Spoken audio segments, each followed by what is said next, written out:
तर आपला पॉलिमर हा टॉपिक संपलेला आहे आणि त्याच्यातले एक्झरसाइजमधले काही क्वेश्चन्स आपण सॉल्व करून घेणार आहे. तर पहिला क्वेश्चन बघा.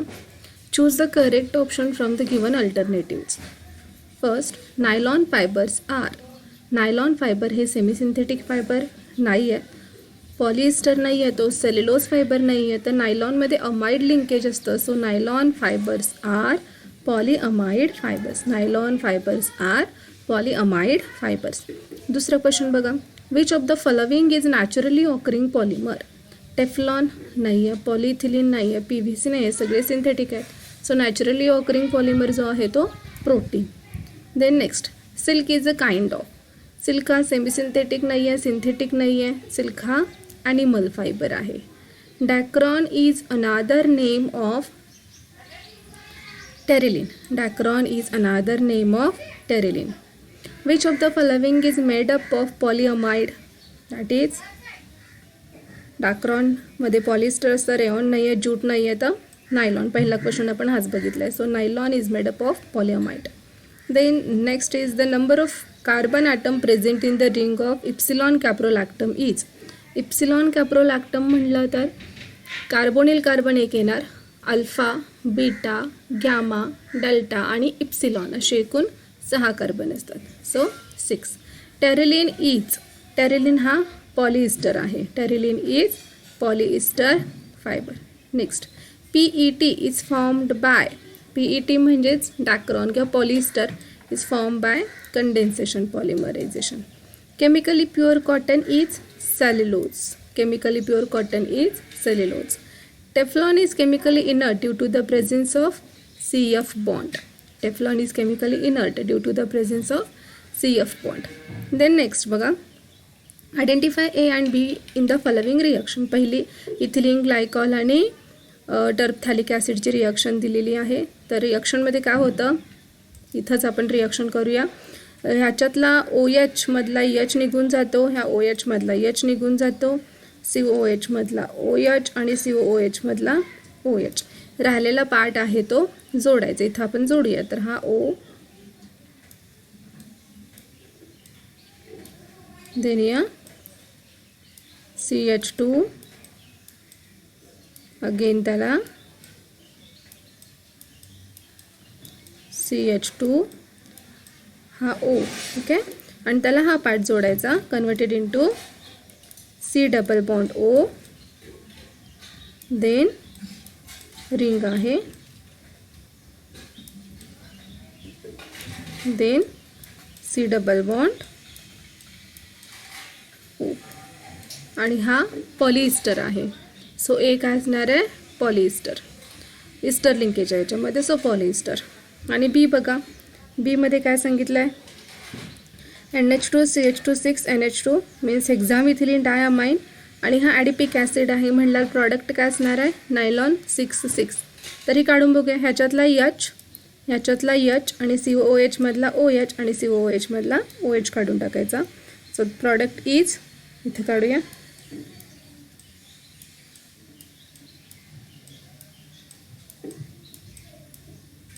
NH, then here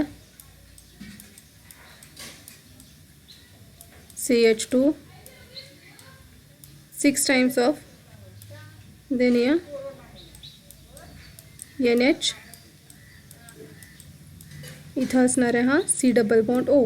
that is NHC double bond O म्हणजे अमाइड लिंकेज आला. C double bond O, CH2,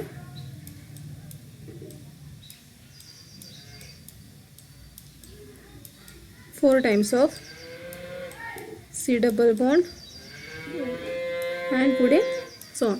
so हा झाला अमाइड किंवा पॉलीअमाइड, किंवा ह्याला आपण म्हणणार आहे nylon 6. Nylon 6. Then complete the following statements. पहिलं बघा. Caprolactam is use to prepare nylon 6.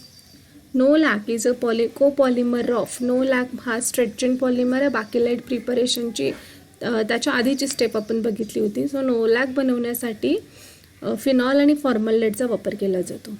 Terylene is polymer of terephthalic acid आणि इथिलीन ग्लायकॉल. आत्ताच आपण टेरेलिनचं प्रिपरेशन बघितलं आहे. सो टेरेलिन हा कोपॉलिमर आहे.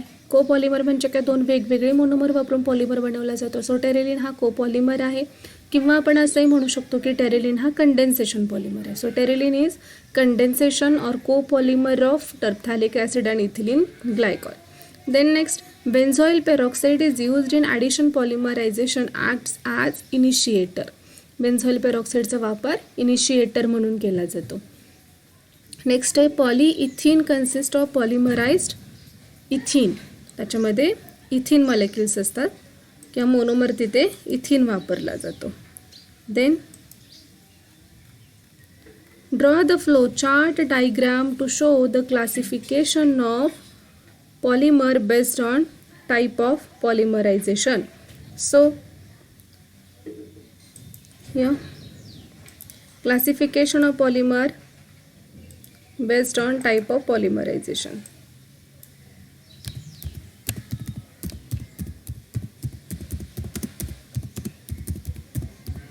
Classification of polymer based on type of पॉलिमरायझेशन.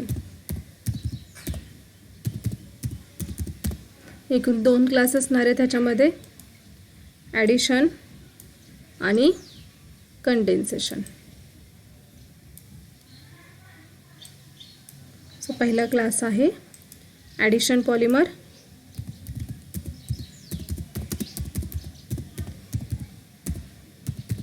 Addition पॉलिमरायझेशन. आणि दुसरा क्लास आहे कंडेन्सेशन पॉलिमरायझेशन.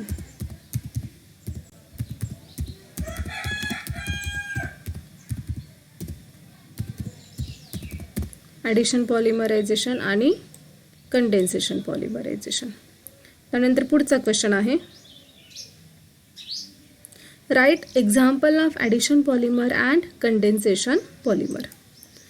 तर आपण इथंच सांगूयात, ॲडिशन पॉलिमरचं एक्झाम्पल आपल्या टेक्स्टबुकमध्ये खूप एक्झाम्पल्स दिलेले आहेत, त्याच्यातले आपण कुठले घेऊ शकतो. सो ॲडिशन पॉलिमरसाठी आपण एक्झाम्पल घेऊ शकतो, PVC आहे, पॉलिइथिन आहे.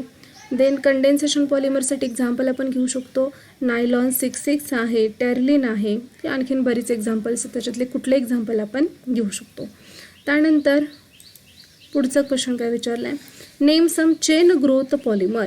चेन ग्रोथ पॉलिमर म्हणजेच ॲडिशन पॉलिमर.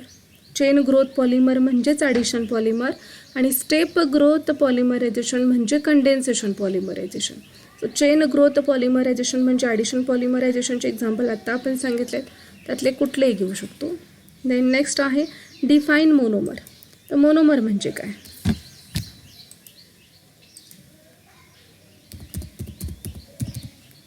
सो मोनोमर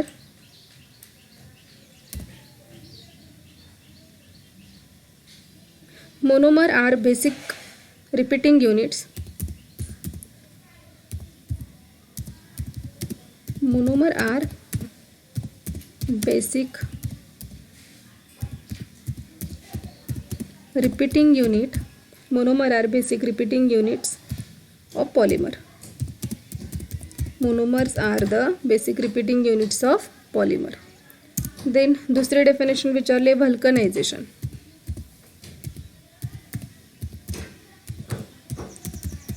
व्हल्कनायझेशन म्हणजे काय, the process by which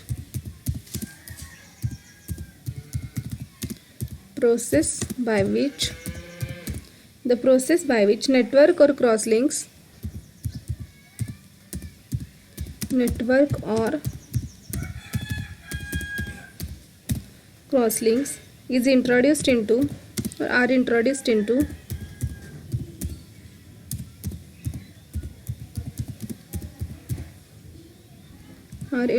into an elastomer.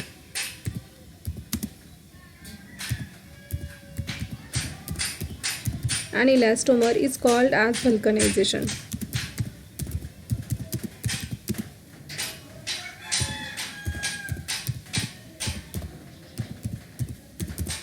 Is called as vulcanization.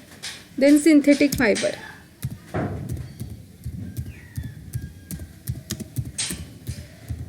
Synthetic fiber means what? Synthetic fibers are man-made polymer solids that form thread. So synthetic fiber हे man-made आहेत. So synthetic fibers are defined as man-made polymeric solid. These are the man-made polymeric solids that forms thread. These are the man-made polymeric solids that form threads. Then next question है, what type of intermolecular force leads to the high density polymer? High density पॉलिमरमध्ये present असणारा जो force आहे तो strong इंटरमोलेक्युलर force असतो. पुढचा बघा, identify thermoplastic and thermosetting plastic from the following. तर पहिला जो आहे PET हा थर्मोप्लास्टिक आहे, युरिया फॉर्मल्डिहाइड रेझिन हा थर्मोसेटिंग आहे, पॉलिइथिन हा थर्मोप्लास्टिक आहे आणि फिनॉल फॉर्मल्डिहाइड हा थर्मोसेटिंग आहे. तर ह्याच्यातला थर्मोप्लास्टिक पॉलिमर हा PET आणि पॉलिइथिन हे दोघं थर्मोप्लास्टिक आहेत आणि फिनॉल फॉर्मल्डिहाइड युरिया फॉर्मल्डिहाइड आणि फिनॉल फॉर्मल्डिहाइड हे थर्मोसेटिंग आहे. पहिला आणि तिसरा थर्मोप्लास्टिक आहे, दुसरा आणि चौथा थर्मोसेटिंग आहे.